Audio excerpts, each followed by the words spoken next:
Welcome to social post. నేను మీ వాసవి ఆచార్య.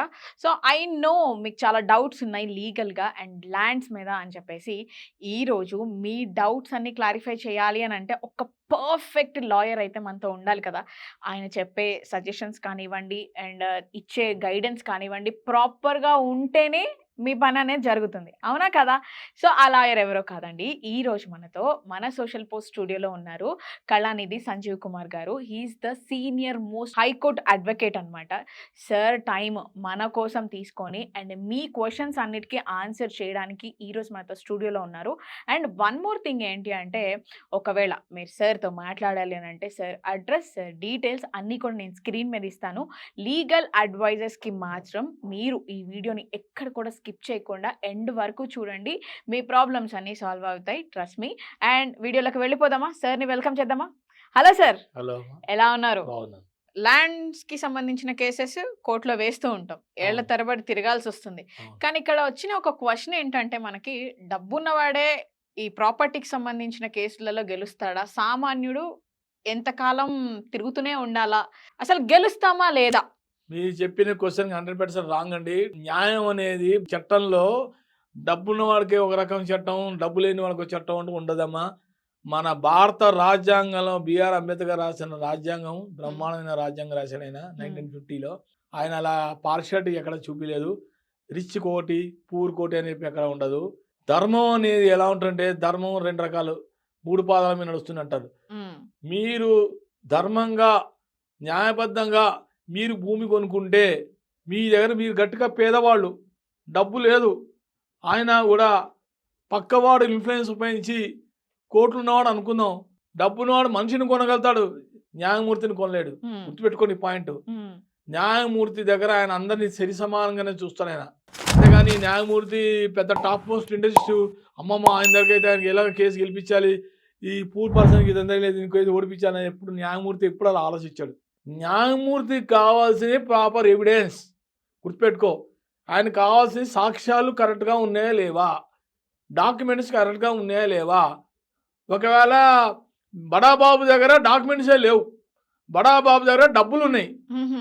చోటా బాబు దగ్గర డబ్బులు లేవు, కానీ వారికి న్యాయం ఉంది, డాక్యుమెంట్స్ అన్ని ఉన్నాయి. ఉన్నాయి. అప్పుడు కోర్టు ఎవరికి తీర్పిస్తుంది, ఎవరికి అనుకూలంగా తీర్పిస్తుంది? ప్రూఫ్స్ ఎవరి దగ్గర ఉంటే వాళ్ళ దగ్గర. ఎగ్జాక్ట్లీ. ఇప్పుడు దారిలోకి వచ్చావు. హ్మ్. కాబట్టి నువ్వు ఎప్పుడు కూడా పెద్దవాళ్ళకి ఒక రకంగా, చిన్నవాళ్ళకి ఒక రకంగా న్యాయం ఎప్పుడు అలా చేయదమ్మా. నా చరిత్రలో ఎప్పుడు ఇలా చూడలేదు కూడా, అలా జరగదు కూడా. న్యాయమూర్తి ఆయన. హ్మ్. ఆయన చెప్పిందే ఫైనల్. ఆయన కూడా కరెక్ట్గానే నీకు డిక్లేర్ చేస్తాడు, ఈ ప్రాపర్టీ ఈయనది, ఈ ప్రాపర్టీ ఈయనది. ఎలా డిక్లేర్ చేస్తాడు? మొత్తం పరిశీలిస్తారు వాళ్ళు. అందుకనే మీకు గుర్తుపెట్టుకో, కోర్టులో కేసు వేయంగానే వాళ్ళు ఏం చేస్తారు తెలుసా? నోటీసులు పంపిస్తారు. ఓకే. నేను వాది, ప్లేంటిఫ్, నువ్వు డిఫెండెంట్, హ్మ్. ప్రతివాది. హ్మ్. నేను నా ప్రాపర్టీ మీద నువ్వు కబ్జా చేసావు అనుకుందాం, నేను నీకు నీ మీద కేసు చేసా కోర్టులో. కేసు చేసిన తర్వాత కోర్టు ఏం చేస్తుంది? డాక్యుమెంట్స్ అని పరిశీలించేదా నీకు నోటీసు సమన్స్ పంపిస్తుంది ఓకే. కోర్టు ద్వారానే. పంపించిన తర్వాత కోర్టు ఏమంటుంది? నువ్వు రా, కోర్టుకు రా, కోర్టుకు వచ్చి మాట్లాడంటది. హ్మ్. అప్పుడు తను ఏం చేస్తాడు? తను ఒక న్యాయవాదిని పెట్టుకుంటాడు, నా న్యాయవాదిని నేను పెట్టుకుంటా, హ్మ్. నేను ఆర్గ్యుమెంట్ చేస్తా, తను ఆర్గ్యుమెంట్ చేస్తాడు. అంతా డాక్యుమెంట్స్ అన్నీ పరిశీలించిన తర్వాత నాదే కనుక భూమి అయితే వెంటనే వాడు కానీ నువ్వు కబ్జా చేసావు అనుకో, నేను వెంటనే ఒక ఇంజక్షన్ ఆర్డర్ కూడా వేసుకోవాలి నేను. ఎందుకంటే నేను పొజిషన్లోకి రావాలి, లేకపోతే నువ్వు పొజిషన్ కబ్జా చేస్తావు, నా పొజిషన్ నువ్వు లాగేసుకుంటావు. హ్మ్.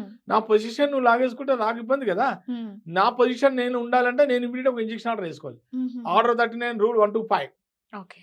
ఐఏ అంటారు దాన్ని, ఇంటరాగ్ అప్లికేషన్ అంటారు. ఐఏ వేసుకోవాలి. ఒక హ్మ్. ఐఏలో ఫస్ట్ ఒకటి ఇంజక్షన్ ఆర్డర్ వేసుకుంటే, హ్మ్. స్టార్టింగ్లోనే నా భూమి కబ్జా చేసావు, హ్మ్. కబ్జా చేసి ఏం చేస్తావు? గబగబా గోడలు కట్టేస్తావు, చుట్టూరా ప్రహారీ గోడ కట్టేసి నీ గబగబా స్టార్ట్ చేస్తావు. కబ్జా నీ దగ్గర డాక్యుమెంట్స్ ఏం లేవు, హుహు. డాక్యుమెంట్స్ అన్ని ఒరిజినల్ నా దగ్గర ఉన్నాయి. నువ్వేం చేస్తావు? కబ్జా చేసేటప్పుడు గబగబా పరిగెత్తి కోర్టులో, అయ్యా నా భూమి ఇలా బనాడు కబ్జా చేశాడు, హుహు. మీరు ఇమీడియట్లీ ఒక టెంపరీ ఇంజక్షన్ ఆర్డర్ ఇవ్వండి సార్ అంటావు. కోర్టు ఏం చేస్తుంది? ఇంకా ట్రయల్ అవుతుండగా, ఇంకా కోర్టు రన్నింగ్ అవుతుండగానే ఫస్ట్ నీకు ఏం చేస్తుంది? కోర్టు పరిశీలించాలంటే నీకు ఒక యాడ్ ఇంటరిమ్ ఇంజక్షన్ ఆర్డర్ అంటారు దాన్ని. Okay. Add interim injection injection order. Order. అది వచ్చిన తర్వాత ఆ తర్వాత అది కొంతకాలం నడుస్తుంది, టెంపరీ. అది మళ్ళీ ఒక 90 days 2 months తర్వాత మళ్ళీ నువ్వు ఎక్స్టెన్షన్ చేసుకుంటూ పోసిన తర్వాత హ్మ్. ఫైనల్గా ట్రయల్కి వెళ్ళిపోతావు. హ్మ్. ట్రయల్ కోర్టులో అప్పుడు ఆర్గ్యుమెంట్స్, ఫైనల్ ఆర్గ్యుమెంట్స్, హియరింగ్ అంటారు, ఫైనల్ హియరింగ్ అంటారు. హుహు. ఫైనల్ హియరింగ్లో నువ్వు ఆర్గ్యుమెంట్ చెప్పిన తర్వాత అప్పుడు నీకు పర్మనెంట్ ఇంజెక్షన్ ఆర్డర్ ఇస్తారు. ఓకే.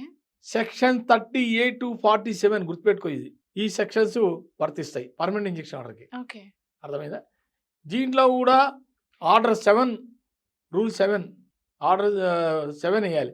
రూల్ 1 to 3 ఈ ప్రకారంగా నువ్వు పిటిషన్ వేసుకొని కోర్టులో దావా వేసుకుంటే నీ ప్రాపర్టీ ఎక్కడికి పోదు.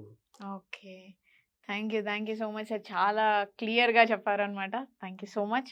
సో చూస్తున్నారు కదా గైస్, ద ఎనర్జిటిక్ లాయర్ ఎంత బాగా మీ క్వెషన్ అన్నిటికీ ఆన్సర్ చేశారో. సార్‌తో ఇక్కడితో ఎండ్ చేయకుండా ఇంకొక టాపిక్‌తో నేను మళ్ళీ మీ ముందు ఉంటాను. అంతవరకు ఈ వీడియోని ఏం చేయాలో తెలుసు కదా. ఫ్రెండ్స్‌కి, ఫ్యామిలీ మెంబర్స్‌కి అందరికీ షేర్ చేయాలి. ఒకవేళ మీ ఫ్రెండ్స్ ఎవరన్నా, ఫ్యామిలీ మెంబర్స్ ఎవరన్నా లీగల్‌కి సంబంధించి అంటే ల్యాండ్ ఇష్యూస్ కానివ్వండి, వేరే వాళ్ళు ప్రాబ్లమ్ ఫేస్ చేస్తున్నట్లయితే ఈ వీడియోని వాళ్ళకి ఉపయోగపడేలాగా వెంటనే షేర్ చేయండి. And this is Vasavi Acharya and social post signing off. Stay tune.